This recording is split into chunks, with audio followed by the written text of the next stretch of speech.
Hello दोस्तों, आपका स्वागत है जॉनटेक के डिजिटल ऑनलाइन प्लेटफॉर्म पर। जैसा कि आप लोगों को पता है कि जॉनटेक टीम ने एक नया प्रोग्राम आपके लिए लॉन्च किया है जिसका नाम है BCTQ, जिसके अंतर्गत हम आपको डिफरेंट टाइप के क्वेश्चन कराते हैं। हर सब्जेक्ट के आपको कॉन्सेप्चुअल जो क्वेश्चन है वो हम यहाँ पर आपको सॉल्व कराते हैं। तो उसी के अंतर्गत आज हम लेके आए हैं पावर सिस्टम के क्वेश्चन। तो पावर सिस्टम का पहला क्वेश्चन है, which relay are best suited for the detection of occurrence of severe synchronizing power surge। आपसे क्वेश्चन क्या पूछा है कि पावर सर्ज, अगर पावर सर्ज की हम बात करें तो पावर सर्ज के लिए इन चारों जो रिले हैं इनमें से सबसे बेस्ट जो रिले है वो कौन सी होगी। जैसा कि आप लोगों को पता है कि रिएक्टेंस रिले, मोहो रिले और इम्पीडेंस रिले, ये आपकी कौन सी रिले हैं? Distance relay. मतलब कि पावर जो स्विंग है या हम बोल सकते हैं पावर सर्ज, तो सबसे ज़्यादा जो इफेक्ट पड़ेगा वो इन तीनों पे ही पड़ेगा। तो इसमें से ये ऑप्शन तो मेरा ऑटोमेटिकली क्या हो गया? एलिमिनेट। अब बात आती है कि ये पावर स्विंग या पावर सर्ज होता क्या है। जब भी आपका कुछ लोड में चेंजेस होता है तो उस लोड में चेंजेस होने के कारण, या हम बोल सकते हैं कि लोड में चेंजेस होने का मतलब है कि आपका रोटर एंगल जो है वो चेंज हो रहा है, मतलब रोटर की जो पोजीशन है वो चेंज हो रही है। तो उसमें चेंज होने के कारण हमें क्या मिलता है? Power swing.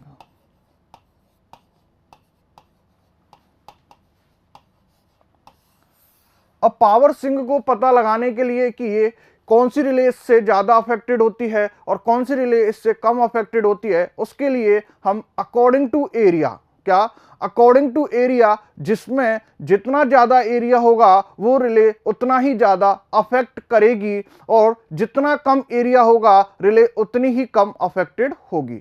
मतलब क्या है कि अब यहां पर भी हम क्या करते हैं, जैसे हमने वहां पर आर्क रेजिस्टेंस के संदर्भ में बात की थी, तो आर्क रेजिस्टेंस में हमने देखा था कि सबसे ज्यादा अफेक्टेड होने वाली रिले कौन सी थी? मेरी एडमिटेंस रिले थी। उससे कम अफेक्टेड या मॉडरेट अगर हम बोलें तो अफेक्टेड होने वाली रिले कौन सी हो गई? हमारी इम्पीडेंस रिले। देन हमने बोला था कि आर्क रेजिस्टेंस से जो अफेक्टेड नहीं होती है वो कौन सी हो जाती है? आपकी रिएक्टेंस रिले। देखा था, नहीं देखा था?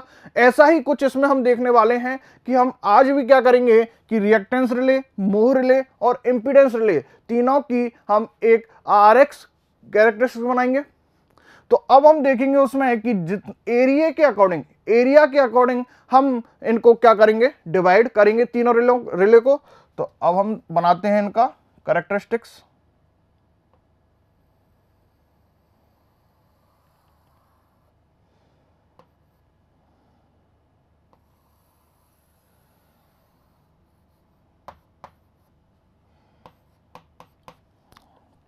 तो हम अगर बात करें रिएक्टेंस रिले की तो ये हो गई आपकी क्या? Reactance relay. अब अगर हम बात करें इंपीडेंस रिले की तो ये क्या हो जाएगी आपकी?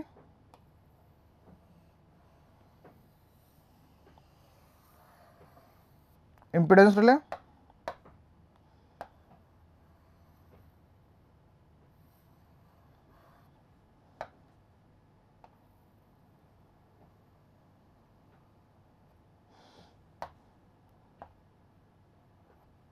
ये हो गई आपकी क्या? Impedance relay. अब अगर हम बात करें किसकी? एडमिटेंस रिले या मोह रिले, तो वो कहां से निकलती है? आपके ओरिजिन से।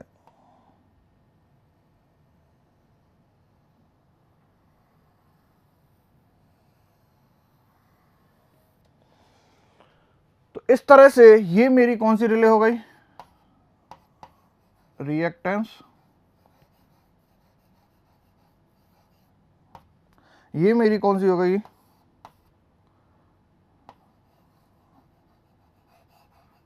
इंपीडेंस। और ये मेरी कौन सी हो गई? मोह। तो अकॉर्डिंग टू एरिया क्या करते हैं हम?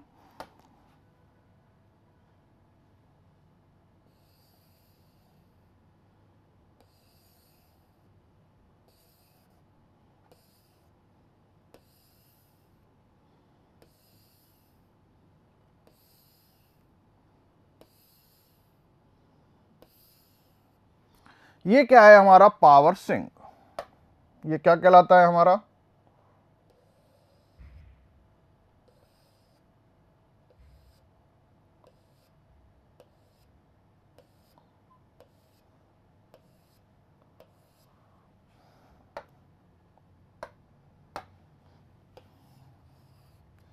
ये है हमारा पावर सिंक। तो इसमें अगर हम देखें तो सबसे ज्यादा एरिया किसके लिए हो रहा है, सबसे ज्यादा एरिया मेरा रिएक्टेंस रिले के है क्या, नहीं, मतलब according to area,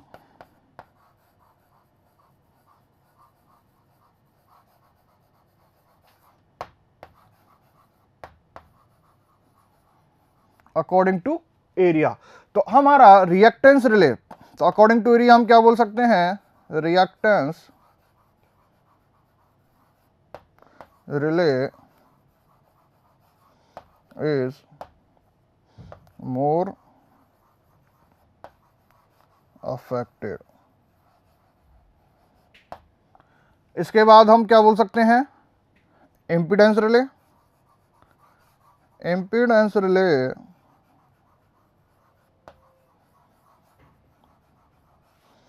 is moderate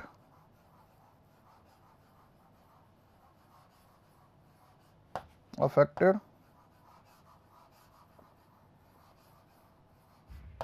और लास्ट हम क्या बोल सकते हैं कि मोहर रिले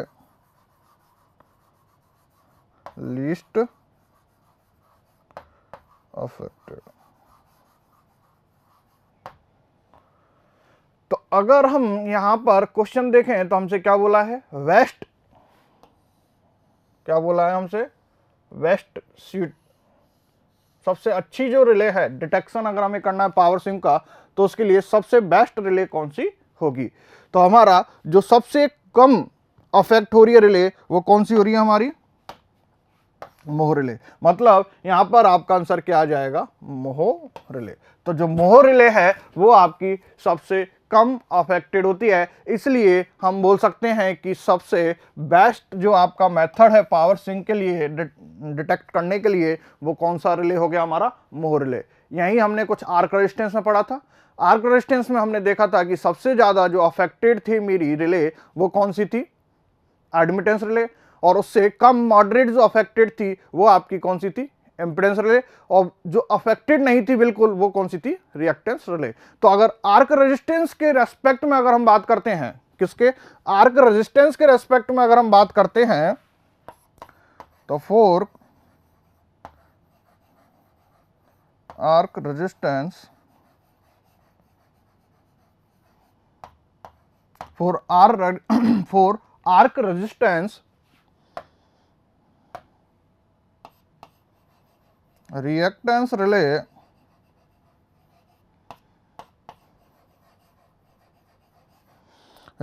relay not affected,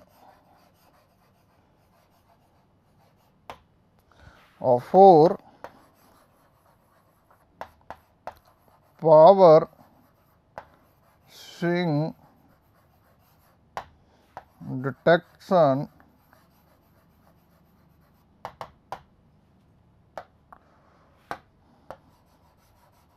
मोह रिले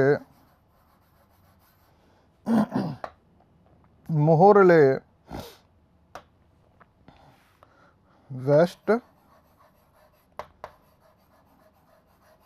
सीटेड। तो आपको ध्यान रखना है कि अगर पावर सिंक की बात करें तो पावर सिंक के केस में आपकी क्या आ जाएगी, मोह रिले, और आर्क रेजिस्टेंस की अगर हम बात करें तो आर्क रेजिस्टेंस के केस में क्या आ जाएगी आपकी, रिएक्टेंस रिले। ठीक है, अब हम देखते हैं हमारा नेक्स्ट क्वेश्चन।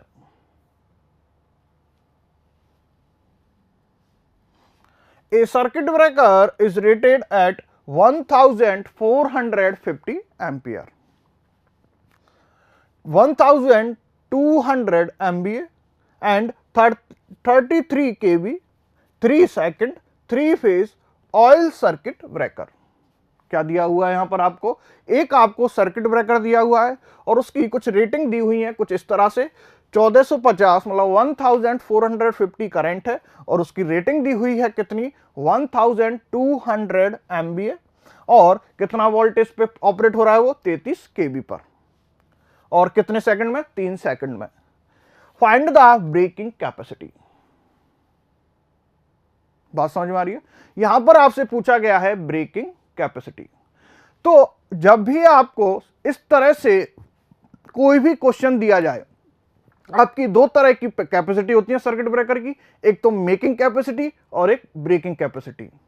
मेकिंग कैपेसिटी जो है वो लेते हैं हम किस में, पीक में, और ब्रेकिंग कैपेसिटी जो है वो हम लेते हैं आरएमएस में। जब भी आपको इस तरह से कोई भी क्वेश्चन डिजाइन करके दिया जाए सर्किट ब्रेकर का, तो आपको ऑटोमेटिकली अनफॉर्चुनेटली क्या है कि आपको आंसर दिया हुआ है किसमें, क्वेश्चन के अंदर ही, क्योंकि उसने पूछा क्या है आपसे, ब्रेकिंग कैपेसिटी। और ब्रेकिंग कैपेसिटी जो है आपको क्वेश्चन में दिया जाएगा और ब्रेकिंग कैपेसिटी जो है वो क्या होती है, ये मतलब कि अगर हम इसका आंसर देखें, इस क्वेश्चन का आंसर की अगर हम बात करें तो ब्रेकिंग जो कैपेसिटी है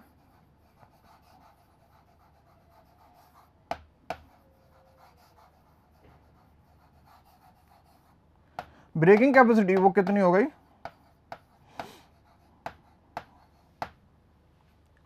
बात समझ में आ रही है।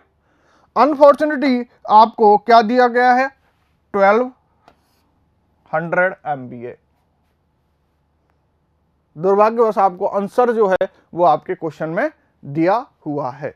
हमेशा आपको ये आंसर मिलेगा 1200 MVA। अब अगर आपसे यहां तो आपसे चलो क्या पूछा है उसने, ब्रेकिंग कैपेसिटी। कभी कभी आपसे क्वेश्चन क्या पूछ लेता है, ब्रेकिंग करंट।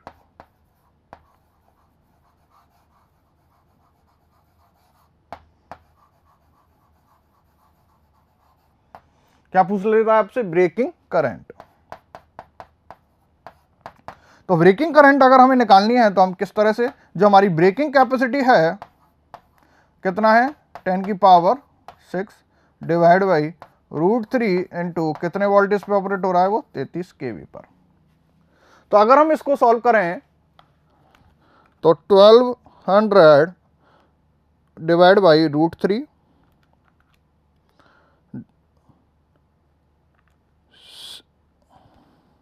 डिवाइड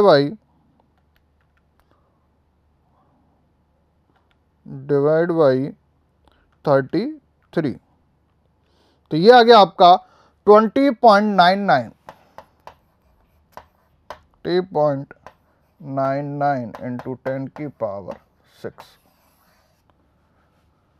ये आ गया आपका ब्रेकिंग करंट। अब आपसे अगर पूछ लिया जाए क्या, मेकिंग करंट।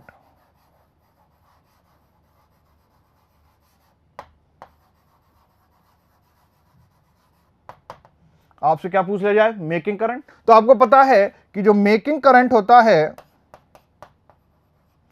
वो क्या होता है, 2.55 इंटू ब्रेकिंग करंट। तो जो भी आपका ब्रेकिंग करंट आता है उसको आप 2.55 से क्या कर दोगे, मल्टीप्लाई, और आपका क्या आ जाएगा, मेकिंग करंट। आपसे मेनली जो क्वेश्चन पूछा जाता है एग्जामों में वो ये पूछा जाता है आपसे डायरेक्ट ब्रेकिंग करंट। लेकिन आपको ध्यान रखना है कि यहां पर ये जो हमें रेटिंग दी हुई होती है, ये कौन सी रेटिंग होती है हमारी, हमेशा ब्रेकिंग कैपेसिटी। तभी तो हम क्या निकाल देते हैं, ब्रेकिंग करंट। और किस पे निकाल देते हैं हम, 1200 पर, क्योंकि 1201 हमें क्या दी हुई है, ब्रेकिंग कैपेसिटी। तो आपसे क्वेश्चन में क्या पूछा गया था, ब्रेकिंग कैपेसिटी। तो ब्रेकिंग कैपेसिटी की अगर हम बात करें तो हमारा आंसर क्या आ जाएगा, 1200 MVA। बात समझ में आई। नेक्स्ट क्वेश्चन क्या बोल रहा है हमसे, figures on the single line diagram. हमें पता है कि ये एक क्या है, सिंगल लाइन डायग्राम।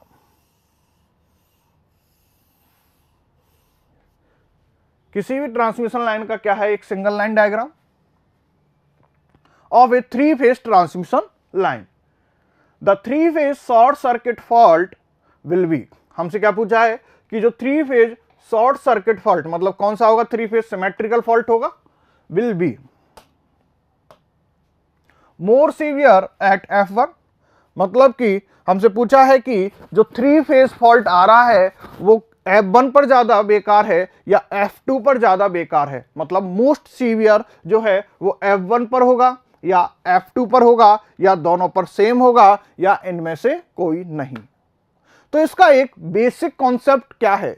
इसका बेसिक कॉन्सेप्ट यह है कि जहां भी आपकी जनरेटिंग यूनिट है, अगर हम इस टोटल की बात करें तो इस टोटल सिंगल लाइन डायग्राम में हमारी ये तो क्या हो गई जनरेटिंग यूनिट और ये हो गया हमारा लोड।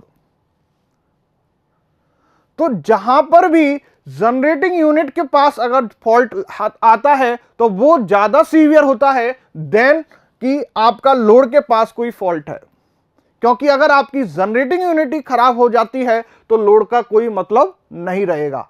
इसलिए जो भी फॉल्ट जनरेटिंग यूनिट के पास होता है वो सबसे ज्यादा सीवियर होता है, चाहे आपका फॉल्ट ट्रांसमिशन लाइन के पास हो या आपका फॉल्ट लोड के पास हो, किसी के भी पास हो। लेकिन अगर आपका फॉल्ट जनरेटिंग यूनिट के पास में है तो वो फॉल्ट आपका ज्यादा सीवियर होगा as compare to transmission line and load.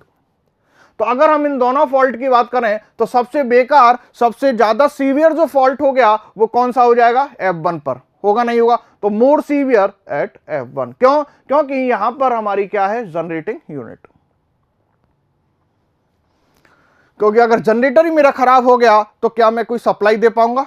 नहीं। इसलिए सबसे ज्यादा जो फॉल्ट सीवियर होगा वो किस पे होगा? F1 पर, क्योंकि ये किसके पास है? जनरेटिंग यूनिट के पास। इसलिए आपका ऑप्शन क्या हो जाएगा? ए।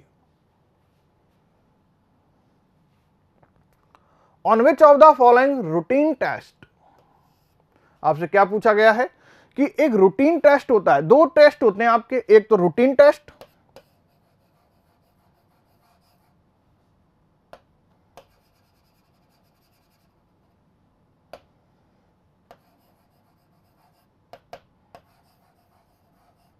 और एक होता है आपका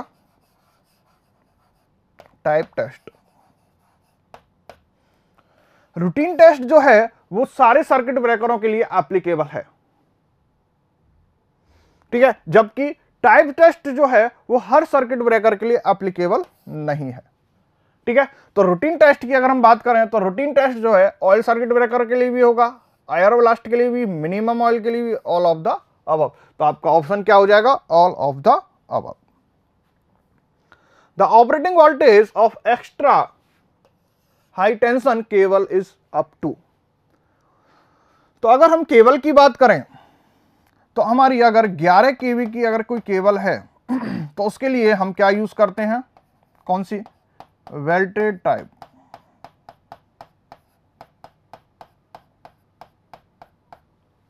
ये मैं पिछली वीडियो में बता चुका हूं आपको केवी के बारे में। लो वोल्टेज 1 केवी, हाई वोल्टेज 11 केवी, ठीक है। अगर हम बात करें किसकी? वेल्टेड टाइप की, तो ये हो जाएगा हमारा। अब हम बात करें 33 केवी की, अप टू ये क्या है आपका? अप टू 33 केवी। तो इसमें आपकी क्या आ जाएगी?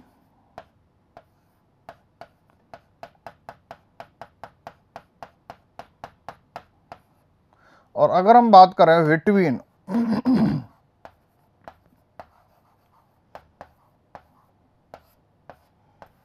तो इसमें आपकी आ जाएगी प्रेशर।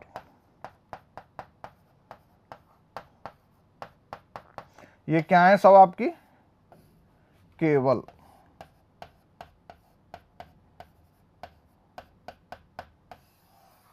ये सब आपकी क्या है? केबल। तो अगर हम बात करें, यहां पर आपसे पूछा नहीं गया है लेकिन मेन क्वेश्चन आपका यहां से ये भी बन सकता है कि 66 केवी के लिए मैं कौन सी केबल यूज करता हूं, 11 केवी के लिए मैं कौन सी केबल यूज करता हूं, 33 केवी के लिए मैं कौन सी केबल यूज करता हूं, ठीक है। तो आपको ये भी ध्यान रखना है। और मेनली आपसे एक्स्ट्रा हाई टेंशन की पूछा है तो एक्स्ट्रा हाई टेंशन क्या हो जाएगी आपकी? 66 केवी। पिछले वीडियो में बता चुका हूं आपको सारे कितने टेंशन लेवल वाली, सारी low tension level, high tension level, high voltage tension level, ठीक है। तो यहां से आपको एक तो ये भी याद रखना है। Sheath are use in cable.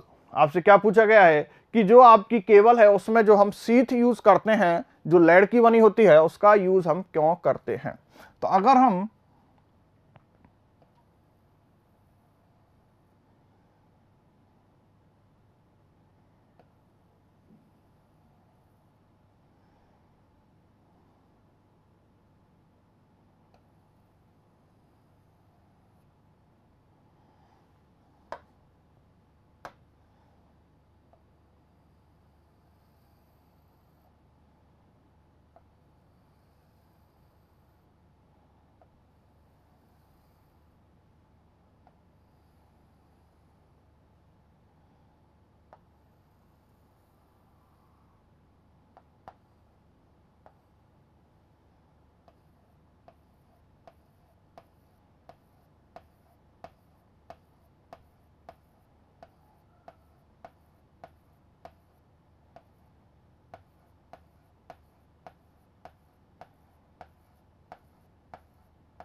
ये कुछ इस तरह से आपका एक केबल का क्या होता है, डिजाइन होता है, जिसमें मेरे पास ये तो क्या हो गए हमारे कंडक्टर, ये हमारा क्या हो गया इंसुलेशन, ठीक है, ये हमारा क्या हो गया लेड शीथ,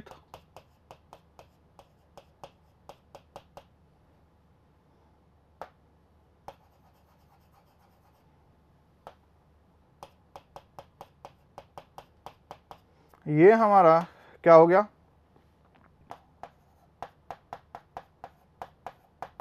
मीडिंग, ये हमारा क्या हो गया आर्मरिंग,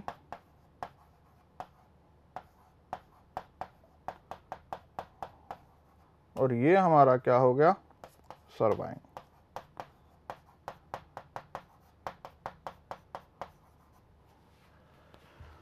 ये इस तरह से कुछ आपका क्या होता है एक केबल का कंस्ट्रक्शन। तो जिसमें अगर हम बात करें सबसे पहले लेड शीथ की, तो जो लेड शीथ होता है हमारा, इसका काम क्या होता है कि हमारा इंसुलेशन को खराब होने से बचाता है। जो लेड शीथ है वो क्या करता है, protect the insulation from ingress of moisture, moisture जो है वो पास ना हो जाए, तो protect the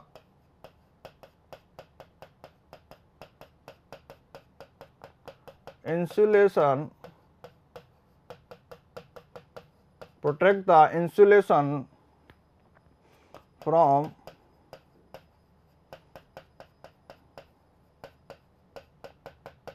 ingress of moisture।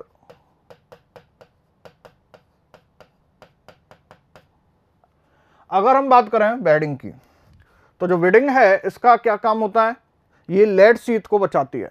क्या बताती है ये लेड शीथ को बचाती है। तो ये किसको प्रोटेक्ट करती है, द लेड शीथ,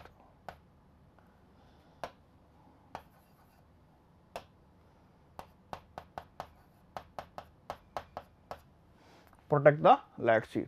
और आर्मरिंग क्या करता है आपका, ये प्रोटेक्ट करता है किसको, केबल को, प्रोटेक्ट द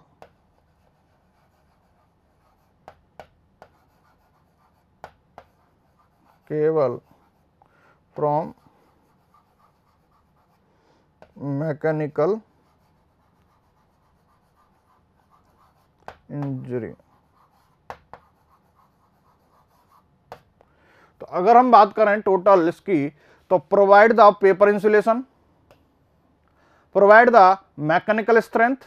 तो प्रोवाइड द मैकेनिकल स्ट्रेंथ की अगर हम बात करें, तो ये क्या करता है, हमारा बीडिंग का काम है। ये बीडिंग जो है वो क्या करती है कि जो लेड शीथ है उसको प्रोवाइड करती है क्या, मैकेनिकल स्ट्रेंथ, प्रोवाइड द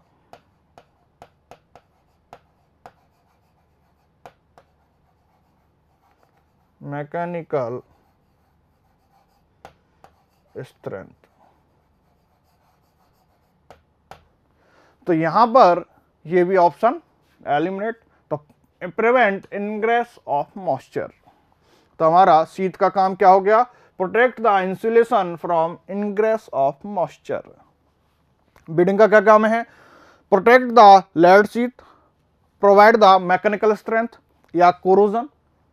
क्या ये कोरोजन से बचाती है, लेड शीथ को प्रोटेक्ट करती है कि आर्मरिंग के कारण इसमें क्या ना हो जाए कोरोजन, उसके लिए हम क्या यूज करते हैं, बीडिंग। तो ये हम ये भी लिख सकते हैं, प्रोटेक्ट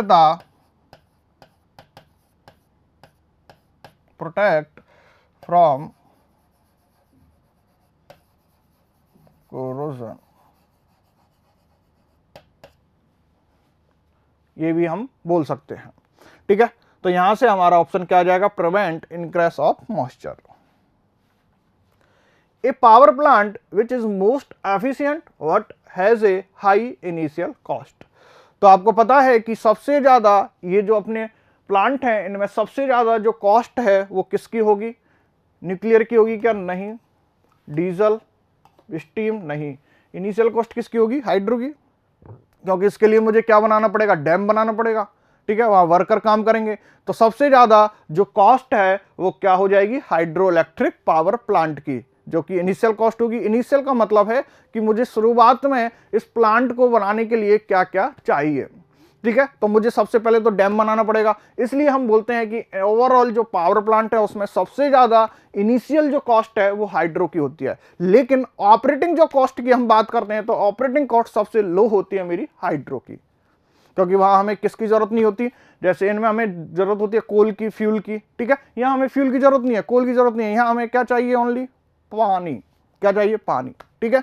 इसलिए हम बोलते हैं कि इनिशियल कॉस्ट तो हाइड्रो की ज्यादा होती है, लेकिन ऑपरेटिंग जो कॉस्ट है वो इसकी क्या होती है, सबसे कम और एफिशिएंट होगा, ठीक है। ये सबसे ज्यादा क्या होगा, efficient. For a diesel generating station, the useful life is expected to be around। आपसे पूछा गया है कि यूजफुल लाइफ क्या होगी, तो सबसे ज्यादा जो आपकी यूजफुल लाइफ होती है वो होती है आपकी किसकी, हाइड्रो की। किसकी होती है, हाइड्रो की। तो सबसे ज्यादा जो आपकी लाइफ होती है वो किसकी होती है, हाइड्रो की। उसके बाद आपकी किसकी होती है, न्यूक्लियर की। और सबसे कम जो है वो होती है आपकी डीजल की और किसकी, गैस की। डीजल और जो गैस है उसकी जो लाइफ होती है वो होती है आपकी 15 से 20 ईयर, और न्यूक्लियर जो है उसकी होती है 20 से 30 ईयर, और जो हाइड्रो है उसकी होती है 30 से ऊपर, ठीक है। तो सबसे ज्यादा जो लाइफ है वो किसकी होती है, आपकी हाइड्रो की, और सबसे कम होती है गैस या डीजल की। तो कितनी होती है, 15 से 20 year. A generating station has a maximum demand of 50 megawatt. एक कोई जनरेटिंग स्टेशन हमें दिया हुआ है जिसकी मैक्सिमम डिमांड क्या है, 50 मेगावाट। आप मैक्सिमम डिमांड समझते हो, एक तो होती है आपकी मैक्सिमम डिमांड और एक होती है कनेक्टेड लोड। दोनों में अंतर क्या होता है कि मैक्सिमम जो डिमांड है वो ये है कि जैसे आपके हाउस की अगर हम बात करें तो उसकी कुछ मैक्सिमम डिमांड होगी 5 किलोवाट या 4 किलोवाट, 2 किलोवाट, ठीक है। लेकिन कोई जरूरी नहीं है कि आपके जो लोड है, कनेक्टेड जो लोड है वो उससे क्या होंगे, आपके ज्यादा ही होंगे, ठीक है। तो मैक्सिमम डिमांड तो एक फिक्स हो गई कि हाँ इस घर के लिए इतनी तो मैक्सिमम डिमांड चाहिए, लेकिन कोई जरूरी नहीं है कि जितने भी आपने लोड लगाई हुए हैं, जो भी कनेक्टेड लोड हैं वो सारे के सारे आपके ऑन हो, ठीक है। तो कनेक्टेड लोड और मैक्सिमम डिमांड दोनों में क्या होता है, डिफरेंस होता है, ठीक है। इसलिए हमारा डायवर्सिटी जो फैक्टर है वो क्या आता है, ग्रेटर देन 1, ठीक है। तो यहां पर हमें क्या दिया हुआ है कि एक जनरेटिंग स्टेशन है जिसकी मैक्सिमम डिमांड है 50 मेगावाट, एक लोड फैक्टर है जो कितना है 60%, और एक प्लांट कैपेसिटी फैक्टर है जिसका वैल्यू कितना है 45%। अब क्या बोला है कि अगर प्लांट फुल्ली लोडेड है तो हमें डेली एनर्जी कितनी प्रोड्यूस करेगा प्लांट, वो हमें फाइंड करनी है। तो डेली एनर्जी का अगर हम फॉर्मूला देखें तो हमें पता है क्या होता है,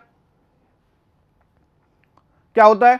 अगर हम एवरेज की बात करते हैं तो एवरेज के लिए हमें कोई भी, किसी का भी अगर हमें एवरेज निकालना है तो हम एवरेज किस तरह से निकालते हैं कि हमें पता है कि कोई भी एक पावर प्लांट एक दिन में कितनी एनर्जी प्रोड्यूस कर रहा है, उसका अगर हम 24 से डिवाइड कर दें तो क्या हमें एक एवरेज पावर एक दिन की निकल के आएगी, नहीं आएगी। मतलब मैं क्या बोलता हूं कि अगर हम पी एवरेज फाइंड करते हैं तो पी एवरेज फाइंड करने के लिए हम क्या करते हैं, डेली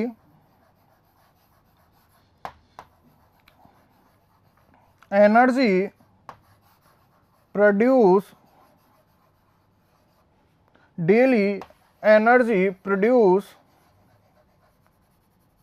यह है आपका कॉलेज लेक्चरर,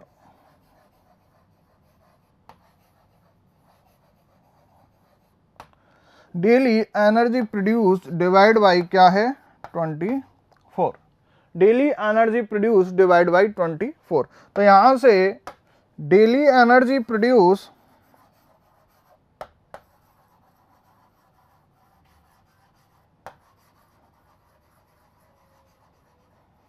क्या हो जाएगा, P average into 24।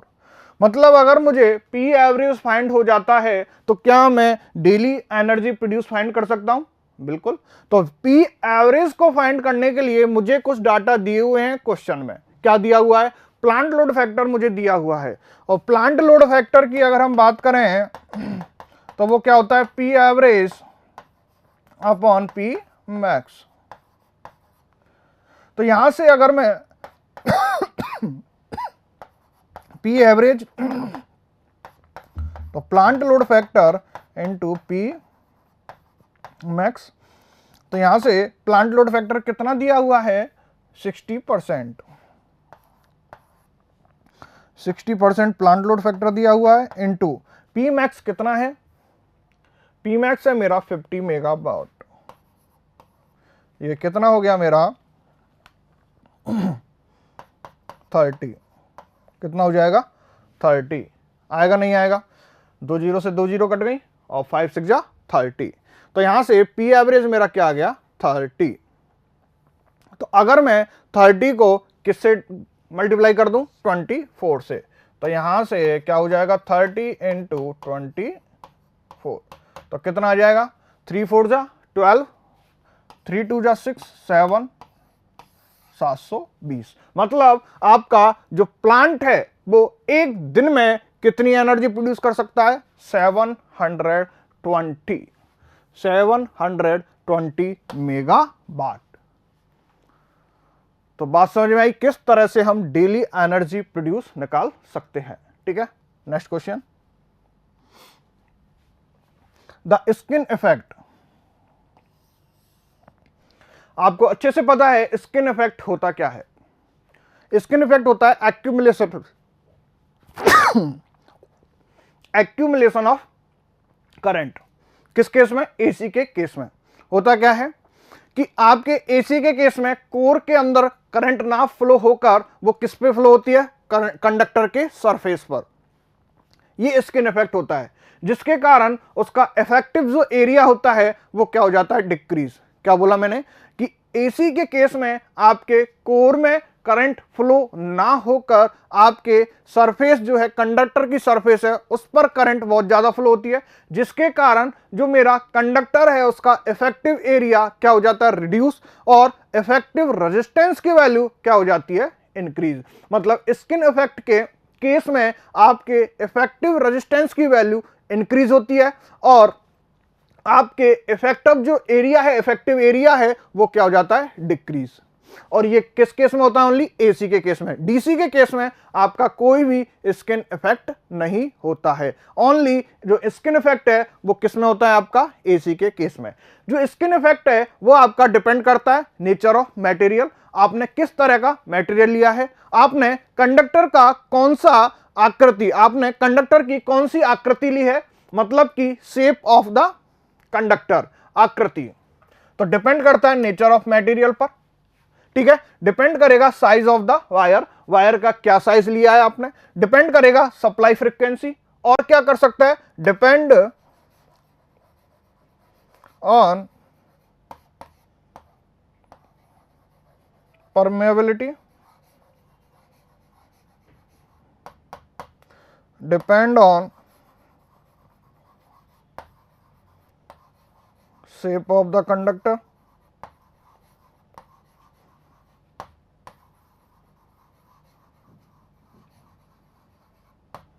depend on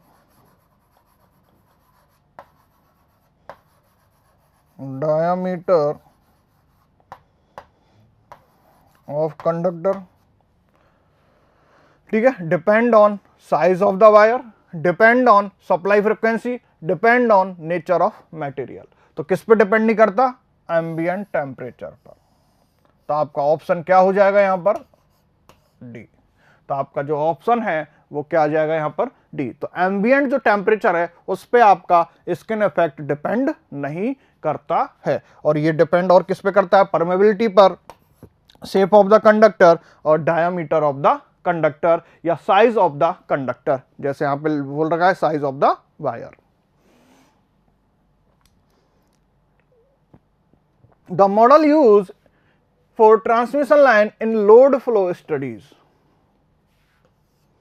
आपसे पूछा गया है कि लोड फ्लो जो स्टडीज है उसके लिए कौन सा मेरा ट्रांसमिशन लाइन सही होगा। तो अगर हम बात करें एफिशिएंसी और वोल्टेज रेगुलेशन, क्या बात करें हम, एफिशिएंसी और वोल्टेज रेगुलेशन, उसके लिए टी और पाई दोनों मॉडल अगर हम बात करें किसके लिए, लोड फ्लो के लिए,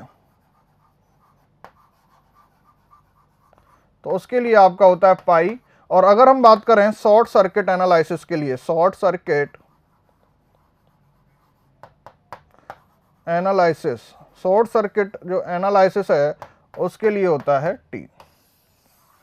मतलब अगर आपको एफिशिएंसी और वोल्टेज रेगुलेशन फाइंड करना है किसी भी ट्रांसमिशन लाइन का, तो आप टी और पाई दोनों का यूज कर सकते हो। अगर आपको लोड फ्लो की स्टडीज करनी है तो आप पाई मॉडल यूज करोगे, और अगर आपको शॉर्ट सर्किट एनालिसिस फ्लो करना है तो टी। मतलब लोड फ्लो में हम क्या फाइंड करते हैं, admittance,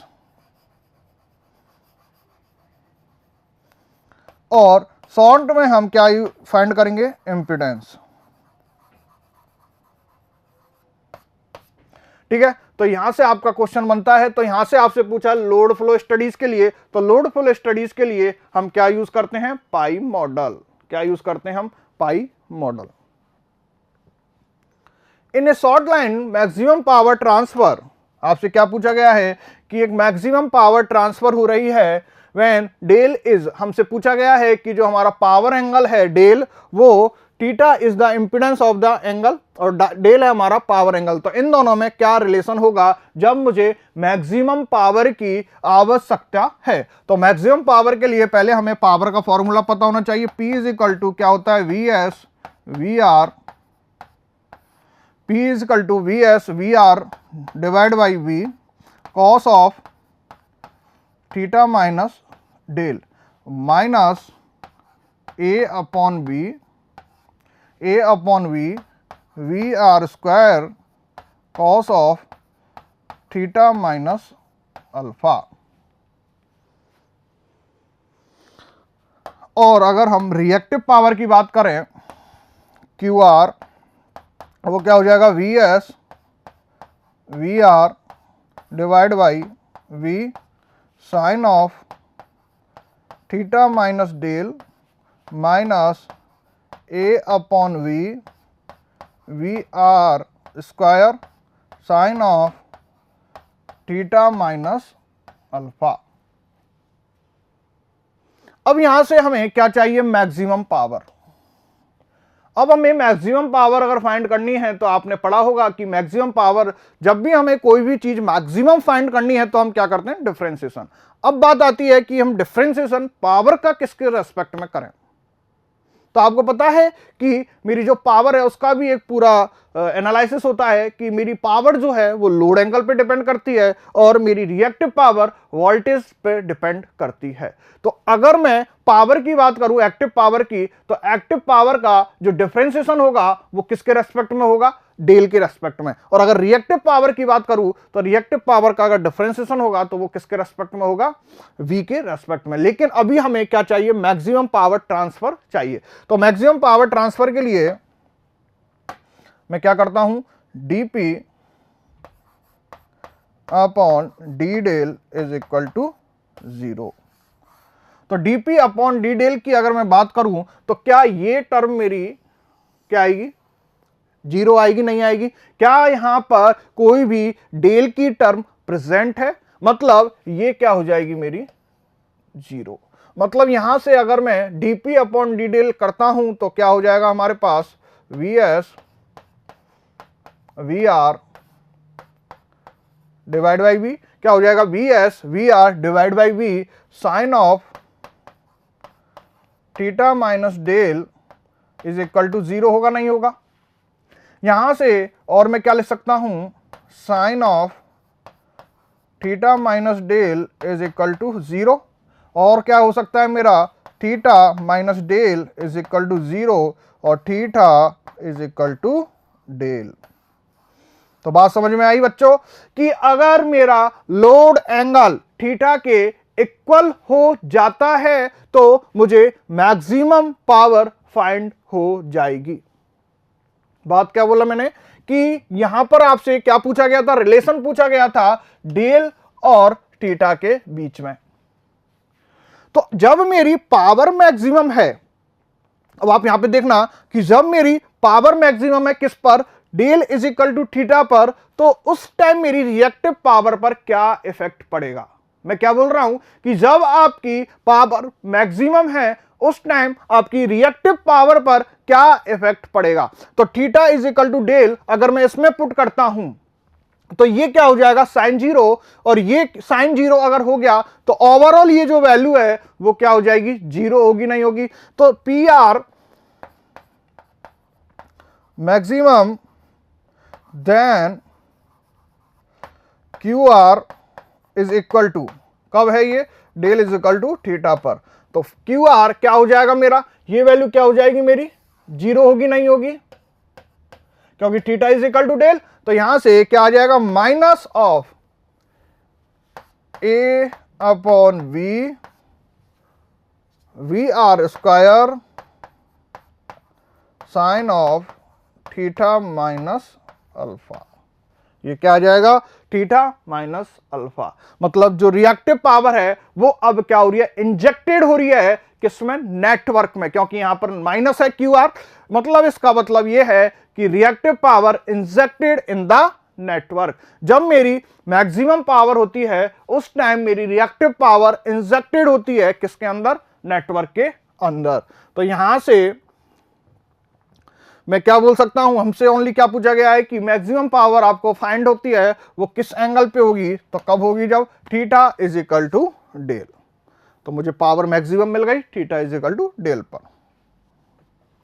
the number of strand ACSR conductor for 4 layer transmission line is.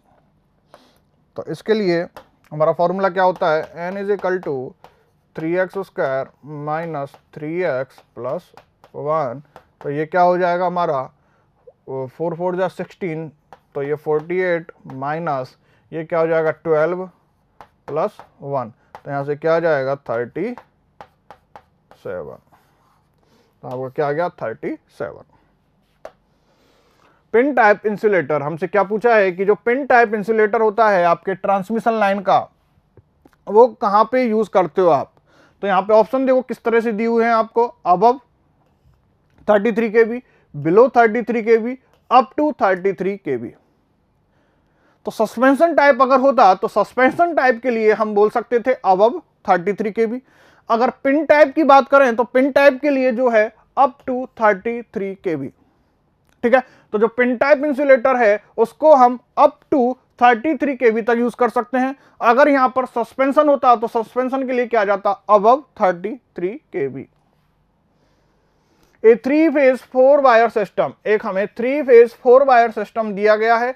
तो ये हमसे पूछा गया है कि जो 3 फेज 4 वायर सिस्टम है उसका कॉमनली यूज कहां पर करते हैं। तो आपको पता है कि हम जो यूज है 3 फेज 4 वायर का वो डिस्ट्रीब्यूशन सिस्टम में यूज करते हैं।